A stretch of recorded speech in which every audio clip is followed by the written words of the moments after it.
Olá pessoal, e finalmente chegamos então ao vídeo dos critérios da sobrecarga ventricular esquerda.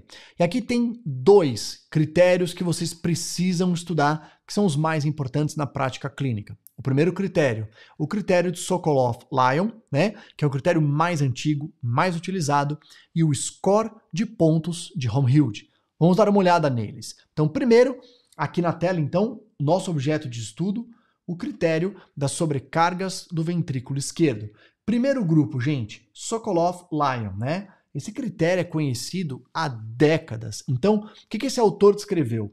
Se você somar a onda S de V1 com a onda R de V5 e V6, e ela tiver mais do que 35 milímetros, olha que diferença, gente. Lembra? Lá no ventrículo direito, o critério de Cornell era 10,5. Por que aqui é 35? Porque o eletrocardiograma normal, o ventrículo esquerdo já é maior que o direito. Então ele teve que exagerar aquilo que já era normal, né? Que é aquilo que a gente comentou. Então ele teve que fazer um critério de aumento dessa magnitude do complexo QRS que reforçasse a hipótese de que existe uma sobrecarga ali do lado esquerdo. Agora, tem um outro critério aqui embaixo, que é o critério, né, do score de pontos de Holmhild. E esse é legal vocês aprenderem também por quê.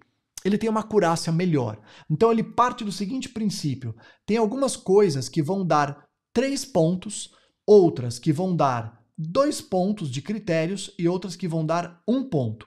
E quando você tiver a soma de 5 pontos, você pode dizer que você tem uma sobrecarga do ventrículo esquerdo. Então o que ganham 3 pontos? Complexo QRS com alguma das ondas, tá? Com mais de 20 milímetros nas clássicas.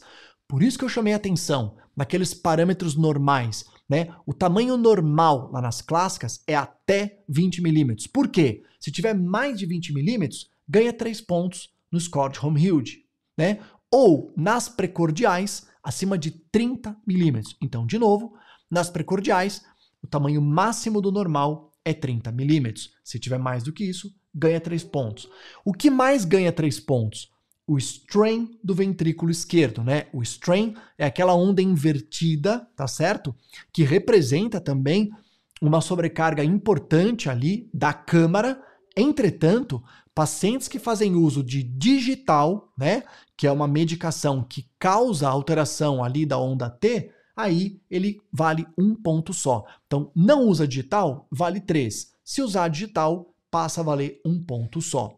O índice de Morris, que nós já comentamos, é um critério, isso aqui, olha, de sobrecarga atrial esquerda. Só que ele é um critério tão importante que ele também vale 3 pontos para você pensar na sobrecarga ventricular esquerda. O que vale 2 pontos? Desvio do eixo para a esquerda, mas além de menos 30, tá legal? Que a gente vai, de novo, aproveitar ali a rosa dos ventos para calcular. E alguns critérios que ganham 1 ponto, né? A duração do QRS é aumentada. Eu comentei com vocês que, habitualmente, a duração do QRS não está aumentada, né? Exceto nos bloqueios. Agora, existem vários pacientes que têm bloqueio de ramo, portanto, o QRS está aumentado e tem sobrecarga, tá bom? Mas não é um critério forte, tanto que ele ganha 1 ponto só. E o tempo de ativação ventricular, que ele é do começo do QRS ao pico da onda R, tá legal? Que é o tempo de ativação ventricular, ganha 1 ponto também. Vamos dar uma olhada, né, claro, nos traçados eletrocardiográficos para discutir esses critérios. O primeiro traçado, eu trouxe aqui para vocês somente as derivações precordiais, tá bom? Por quê? Para a gente treinar o critério do Sokolov-Lyon. Então, vamos lembrar o critério do Sokolov-Lyon? Se você tiver a onda S em V1 somado com a onda R de V5, ó, S em V1, com a onda R de V5 ou de V6 e for maior do que 35, você tem o diagnóstico de uma sobrecarga ventricular esquerda. Então, vamos contar aqui, ó, eu tenho 5, 10, 15, 20, 25, 30, 35, 40, quer dizer, já passou. Então, só utilizando o critério do Sokolov-Lyon, a gente tem sobrecarga ventricular esquerda. Agora, nesse traçado, dá para usar o critério de Holmhild também. Olha por quê, gente. Vamos ver o critério da amplitude? 5, 10, 15, 20, 25, 30. Opa, tem mais de 30 aqui. Então ele tem 3 pontos. Ele tem o strain, ele tem mais 3 pontos. Já deram 6 pontos. Ah, Rafael, mas ele pode usar o digital. Tá bom, então ganha 1 ponto, tem 4. Mas ele tem índice de Morris, que são mais 3 pontos. Então ele ganharia 3 pontos aqui, 6 e talvez aqui 7, se não 9. Então, indiscutivelmente, um traçado de sobrecarga ventricular esquerda. Outro eletrocardiograma, vamos lá. Agora, aproveitando todas aquelas nossas derivações, tá bom? Então, nós temos aqui, ó, D1, D2, D3, R, L, F e depois as precordiais. Vamos ver se aqui nessas derivações eu tive desvio de eixo. Então, vou puxar a rosa dos ventos. Pronto. Então, na tela de vocês agora, a gente tem a rosa dos ventos. Como é que a gente aprendeu que a gente tem que analisar? D1, positivo. Então, eu venho aqui e eu coloco predominantemente positivo em D1. Depois, AVF negativo. Eu venho aqui, ó, no meio do AVF e coloco para cima, tá certo? Então, para baixo seria positivo, para cima negativo. Então, olha, predominantemente positivo aqui, predominantemente negativo para cá. Eixo desse complexo QRS, pessoal, entre 0 e menos 90. Qual que é o limite? É menos 30, olha, para a gente valorizar, né? Quem que tá perpendicular aqui a menos 30? D2. Então você vai olhar para D2. D2 está o quê, gente? Está predominantemente negativo, tá legal? Ele tem um pouco de área positiva e bastante negativa. Então, se o D2 está negativo, gente, é que ele é daqui para cá, tá bom? Só que como ele tem que parar aqui, olha, significa que ele está nessa amplitude e, portanto, além de menos 30, tá legal? Em outras palavras, né? Você sabe que esse complexo QRS, ele está nessa amplitude, entre 0 e menos 60, e que D2 é a reta perpendicular a menos 30. Então, se ele tiver positivo no D2, está entre 0 e menos 30. Negativo em D2, entre menos 30 e 90. E ele está negativo em D2. Então, o fato da gente olhar negativo em D2 leva a definir que o eixo está exatamente entre menos 30 e menos 90. Portanto, passou de menos 30. Passar de menos 30 é um grande desvio do eixo aqui, ó, para a esquerda, tá bom? Lembra?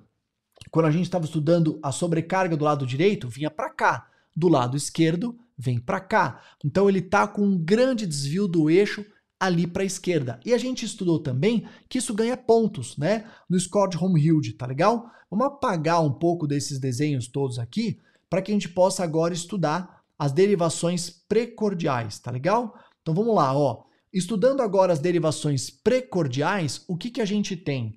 Eu tenho aqui, olha, 5, 10, 15, 20, 25, 30, T5, acabou. Tem o critério de Sokolov-Lyon, né? Agora, se eu quiser usar o score de pontos de Home-Hilde, eu tenho desvio do eixo aqui, olha, além de menos 30 graus, eu tenho aqui o índice de Morris, eu tenho o strain do ventrículo esquerdo e tenho uma amplitude aumentada. Então, também pelo score de Home-Hilde, aqui, sobrecarga ventricular esquerda.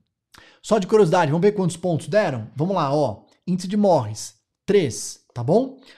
Mais de 30, 3, 6 pontos. Já deu, porque eu precisava de 5. Strain, mais 3 pontos. Se tomar digital, mais 1 ponto. E aqui o desvio do eixo para a esquerda, ó, os 2 pontos. Então, esse eletrocardiograma é espetacular, né? Porque ele tem praticamente todos os critérios que a gente comentou que ajudam a pontuar a sobrecarga do ventrículo esquerdo. Vamos dar uma olhada em mais um, senão vocês vão achar que todo eletro tem, assim, todas essas alterações e que, claro, né, não é assim na prática, ele não traz tantas alterações para que a gente fique tão seguro no diagnóstico. Esse, por exemplo, ó, tá vendo? Esse eletrocardiograma, se você for começar pelo eixo, tá legal? Então aqui, olha, ele tá até apagado, ó, mas aqui é o D1, aqui é o D2, aqui é o D3, e aqui dá para ver já, né? R, L, F. Vejam que positivo em 1 e positivo em F, ele não tem desvio, tá normal, tá entre 0 e 90 graus. Entretanto, ó, tem bastante amplitude, ó, 5, 10, 15, 20, opa, né? Aqui, ó, 5, 10, 15, também batendo ali no 20. Vamos ver aqui para as precordiais, olha, tá? É um exagero do normal, tá vendo? Eu tenho aqui 5, 10, 15, 20. 25, 30, 35, 38. Pronto. Pelo critério de Sokolov-Lyon, sobrecarga ventricular esquerda. Tá vendo, ó? E eu não tenho o eixo desviado. Não tenho. Eu tenho o eixo normal. Notem que eu também não tenho o índice de Morris. E eu não tenho o strain do ventrículo esquerdo. Então, você está autorizado a dar nesse eletrocardiograma o diagnóstico de sobrecarga ventricular esquerda? Sim. Agora, se você for comparar esse eletro com esse eletro anterior, nesse eletro eu tenho muito mais segurança. Porque eu tenho vários critérios aqui, né? O desvio do eixo, o índice de Morris, o strain do ventrículo esquerdo. Mas aqui você está certo, tá?